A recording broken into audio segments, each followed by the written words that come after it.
बिस्मिल्लाहिर्रहमानिर्रहीम। इश्क की छत बहुत बुलंद है, इस पर पहुंचने के लिए इसमें अल्लाह ज़ात की सीढ़ी इस्तेमाल कर, जो तुझे हर मंजिल व हर मकाम बल्कि लामकान पहुंचा देगी। इसमें अल्लाह आज़म व इसमें अल्लाह नफ़ा देता है और न तासीर करता है, जब तक कि वजूद मुअज़्ज़म और दिल सलीम व मुकर्रम ना हो।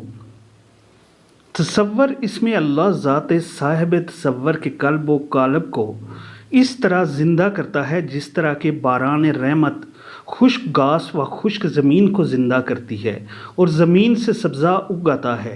यकीन, नमाज, रोज़ा और सजदा रेज़ी में पाया जाता है।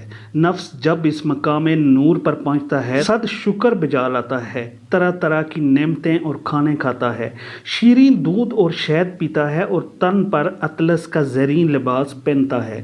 तो इस पर तहज्जुब मत कर कि वो ज़ाहिर बातन में अक्ल व होशार होता है। इलाही, मुझे लज़्ज़त दीदार बख्श और मेरे दिल पर लज़्ज़त दीदार का नज़ूल फरमा।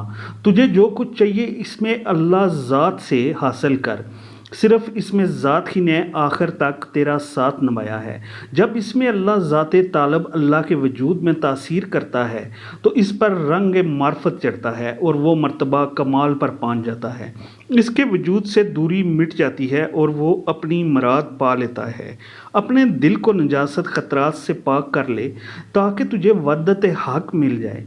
तू नहीं जानता कि अल्लाह तेरे बहुत करीब है, लेकिन तेरा नफ्स ही तेरा रकीब है जो तेरी राह मारने पर तुला हुआ है। जिसने ख्वाब में घोड़ा और ऊँट ये दो चीज़ें देख ली तो समझ लें वो दौलतमंद होने वाला है।